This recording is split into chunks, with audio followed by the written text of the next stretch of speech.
Welcome back, everyone. It's me, and today we've got a very important update. You might want to grab a seat for this one, because this dietary alert comes from the top health organizations in the world. The top health organizations are now urging us to make some immediate changes to our diet, specifically to slash our red meat consumption. Now, this isn't just a suggestion or a recommendation. This is a call to action, and it's happening sooner than any of us expected. So let's unpack the latest research, understand why these big players are taking such drastic steps, and find out what we can do to protect our health. Red meat includes beef, pork, lamb, veal, and venison. White meat generally refers to poultry, like chicken and turkey, as well as fish and seafood. However, there's a caveat. While unprocessed red meat has its nutrients, the real concern is with processed red meat. Processed meat includes deli meats like salami and ham, hot dogs, bacon, canned meat, and sausages. Well, according to experts, limiting red meat to no more than 1 or 2 servings per week seems to strike a balance between enjoying this food occasionally and mitigating the potential health risks. In essence, it means that the way we've been incorporating red meat into our diets needs a rethink. For many of us,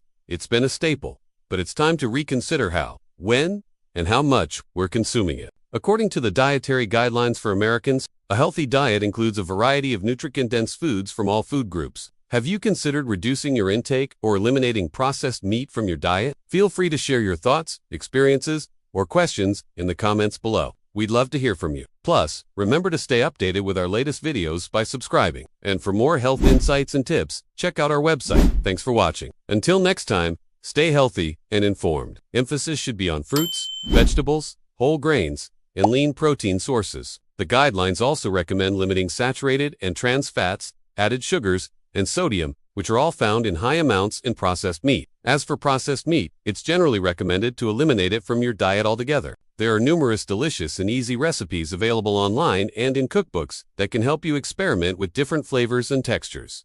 Here's a pro tip. They can provide personalized guidance, recipe, ideas, and tips to help you transition to a healthier diet. A nutritionist or dietitian can help you make realistic changes based on your preferences and needs. Don't worry if it seems overwhelming. Remember, progress is always better than perfection. Every small step you take brings you closer to better health. If you're planning to cook with red meat, opt for cuts that are naturally leaner. When preparing dishes like burgers, trim off any visible fat and choose cooking methods like grilling or broiling over frying. Additionally, try incorporating more plant-based proteins into your meals. Beans, lentils, tofu, tempeh nuts, seeds, and whole grains are excellent sources of protein and fiber. You can add them to salads, soups, stir-fries, or enjoy them as side dishes. If you're used to having meat with every meal, gradually reduce the portion sizes. Start by reducing your serving of red meat by 1/4 or half and gradually decrease it further. Fill up the rest of your plate with plenty of fruits and vegetables to keep feeling satisfied. The processing of these meats introduces additional ingredients and changes the nutritional profile in ways that increase health risks.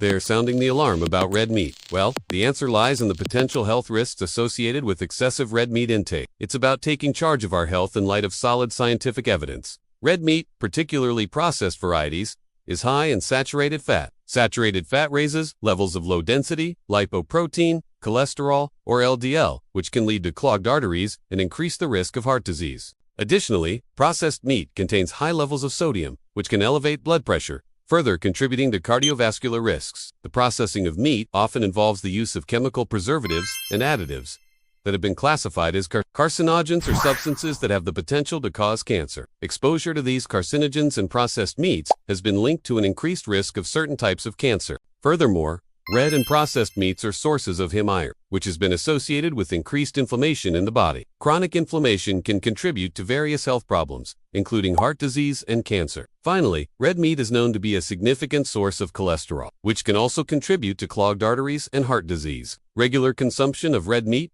particularly processed varieties, has been linked to a host of health issues. According to the American Heart Association, eating more than 3 servings of red meat per week may raise the risk of heart disease by 22%. That's a significant jump and a stark reminder of the potential consequences of our dietary choices. Moreover, research by the World Cancer Research Fund has shown that eating more than 180 grams of red and processed meat daily could raise the risk of developing colorectal cancer by 17.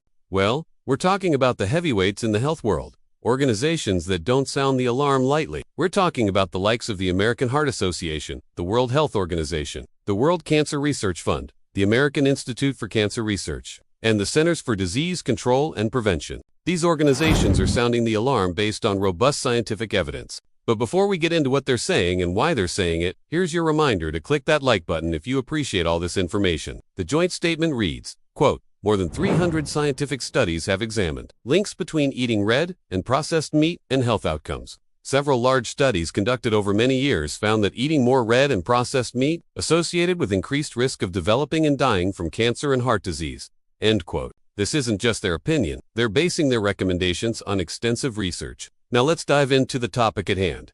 We have a real emergency on our hands, a dietary emergency. All right, let's dive into this breaking news. You might be wondering who exactly is making these demands and why they're so urgent. In a recent statement released jointly, they highlighted that consuming too much red meat, especially processed varieties, is a leading cause of heart disease, certain cancers, and even premature deaths. So what exactly constitutes red meat? Can you stop consuming red meat? But why is reducing red meat consumption so urgent?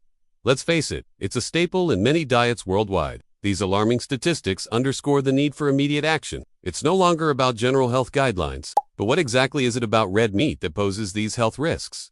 Let's break it down. So how much red meat is considered safe for consumption? But what does all this science actually mean for us? If you're not sure where to start, consider swapping out one meal a week where you replace red meat with plant-based options. To make this process easier, it's a great idea to consult with a nutritionist or dietitian. Let's turn the conversation to you. How has your relationship with red meat evolved over time?